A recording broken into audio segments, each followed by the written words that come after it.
மியாட் மருத்துவமனையில் சிகிச்சை பெற்று வந்த விஜயகாந்த் அவர்கள் நேற்று காலை சிகிச்சை பலனின்றி மரணமடைந்தார். அவருடைய இந்த இழப்பு ஒட்டுமொத்த தமிழக மக்களிடையே பெரும் சோகத்தையும் அதிர்ச்சியையும் ஏற்படுத்தியிருக்கு. அவரின் ஆன்மா சாந்தி அடையணும் அப்படின்னு நினைக்கிறவங்க இந்த வீடியோக்கு லைக் கொடுத்துட்டு தொடர்ந்து இந்த வீடியோவை பாருங்க. திரைவர் பிரபலங்களும் தொண்டர்களும் ரசிகர்களும் நேரில் சென்று அவருக்கு அஞ்சலி செலுத்தி வருகிறார்கள். எல்லோரும் அஞ்சலி செலுத்திட்டு வரக்கூடிய நிலையில பல படங்கள் ஒன்றாக நடித்த வடிவேலு ஏன் இன்னும் விஜயகாந்த் அவர்களுக்கு அஞ்சலி செலுத்த வரல அப்படின்னு சொல்லி பலரும் கேள்வி எழுப்பிட்டு வராங்க. நேரில் வர முடியாட்டா கூட ஏன் சமூக வலைத்தளங்கள் மூலமாக கூட அவர் இரங்கல் தெரிவிக்கல அப்படின்னு சொல்லி வடிவேலு மேல பலரும் கோபமா இருக்காங்க. இதனால வடிவேலுவை சமூக வலைத்தளங்களை பலரும் மோசமான வார்த்தைகளால கடுமையா திட்டிட்டு வராங்க. கேப்டன் விஜயகாந்துக்கு அஞ்சலி செலுத்த நேத்திலிருந்து மக்கள் கூட்டம் அலைமோதிக்கிட்டே இருக்கு. இப்படி மக்கள் அதிகமா அஞ்சலி செலுத்துறாங்க. தன்னுடன் பணியாற்றக்கூடிய நபர்கள் அஞ்சலி செலுத்துறாங்க. திரைப்படங்கள் அரசியல்வாதிகள் பலரும் அஞ்சலி செலுத்துறாங்கன்னா அந்த மனுஷன் எந்த அளவுக்கு மக்களுடைய மனதை இடம் பிடிச்சிருக்கணும். ஸோ அப்படிப்பட்ட ஒரு மனுஷனை கூட வடிவேல் பார்க்கலையே அப்படின்னு சொல்லி பலரும் கோபப்படுறாங்க.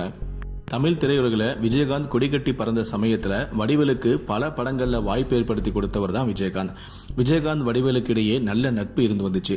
ஒரு கட்டத்தில் இருவருக்கும் இடையே மோதல் ஏற்பட்டுச்சு. அதுக்கு காரணம் என்னன்னா, சின்ன கவுண்டர் படத்தில் விஜயகாந்துக்கு வடிவேலு குடைபிடித்து கொண்டு வருவார். அவருக்கு சம்பளம் 250 ரூபா தான். ஆனால் திடீரென வடிவேலுக்கு வசதி வந்துருச்சு.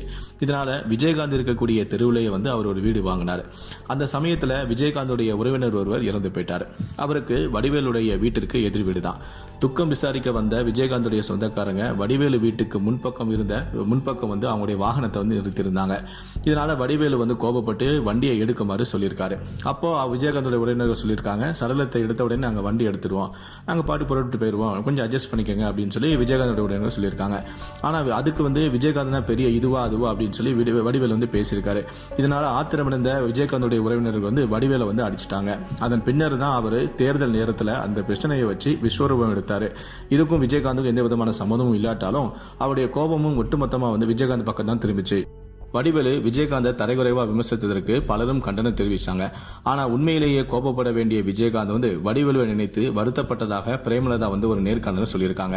அதே போல பல மேடைகளில் வடிவேலு விஜயகாந்த் தரைகுறைவா பேசியிருந்தாலும் ஒரு முறை கூட, ஏன் ஒரு வீடியோ கூட உங்களால் காட்ட முடியாது. விஜயகாந்த் வடிவேலு தரைகுறைவா பேசின மாதிரி ஒரு வீடியோ கூட உங்களால் காட்ட முடியாது.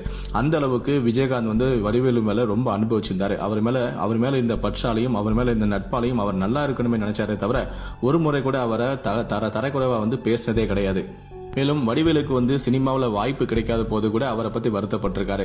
இவரெல்லாம் பிறவி கலைஞன், எல்லா தயாரிப்பாளரும் அவருக்கு வாய்ப்பு கொடுக்கணும் அப்படின்னு சொல்லியும் விஜயகாந்த் தனக்கு தெரிந்த தயாரிப்பாளர்கிட்ட வடிவேலுக்கு வாய்ப்பு கொடுங்க அப்படின்னு சொல்லியும் கேட்டிருக்காரு. தன்னை தரைகுறைவா பேசின மனுஷனுக்காக அவர் இறங்கி போய் வாய்ப்பு கேட்டிருக்காரு. வடிவேலுக்கு ஒரு பழக்கமும் உண்டாம்.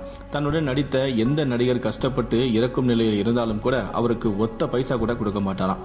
அதே போல சக நடிகர்கள் இருந்தாலும் கூட அவருக்கு அஞ்சலி செலுத்த போகவே மாட்டாராம். விவேக், மயில்சாமி, மனோபாலா, அல்வா வாசு, போண்டாமணி ஆகியோருடைய இறப்புக்கு கூட வடிவேல் போகவே இல்லை. அதோடு அவருக்கு தெரிந்த திரையுலகினர் யாரேனும் சென்னையில் இறந்துட்டா உடனே டிக்கெட்டை போட்டு மதுரைக்கு ஓடிறாராம். சில நேரங்களில் மதுரையில் இருக்கும்போது யாராவது தெரிஞ்சவங்க இறந்து போயிட்டாங்கன்னா உடனே சென்னைக்கு டிக்கெட் போட்டுட்டு சென்னைக்கு வந்துடுவாராம். இதுலயும் குறிப்பா பாத்தீங்கன்னா அல்வா வாசு மதுரையில வடிவேலுடைய வீட்டுக்கு அருகில் தான் இருந்தாராம். அவர் அங்க இருந்த செய்தியை கேட்ட உடனே டிக்கெட் போட்டுட்டு சென்னைக்கு ஓடிட்டு வந்துட்டாராம். இவருடைய சாவுக்கெல்லாம் எவன் போவான் அப்படிங்கிற மாதிரி அவர் பாட்டுக்கு கிளம்பி சென்னைக்கு வந்துட்டாராம். எனவே இவருடைய இறப்புக்கே போகாத வடிவேலு விஜயகாந்தோட மரணத்துக்கு அஞ்சலி செலுத்த கண்டிப்பா வரவே மாட்டாரு. இந்த அளவுக்கு ஒருத்தர் மேல வன்மையோட இருப்பாங்களா? அவர் இறந்து போயிட்டாரு, கடைசியா அவரை போய் பார்த்து அவருக்கு அஞ்சலி செலுத்தணும் கூட வடிவேலுக்கு தெரிய மாட்டேங்க. இப்படிப்பட்ட ஒரு கலைஞனா அப்படின்னு சொல்லி எல்லாருமே அவரை திட்டிட்டு வராங்க. முடிந்த அளவுக்கு இந்த வீடியோவை மற்றவங்களுக்கும் ஷேர் பண்ணுங்க. மேலும் இது போன்ற பல வீடியோக்களை பார்க்கணும் அப்படின்னு நினைச்சீங்கன்னா மறக்காம சேனலை சப்ஸ்கிரைப் பண்ணுங்க. நன்றி, வணக்கம்.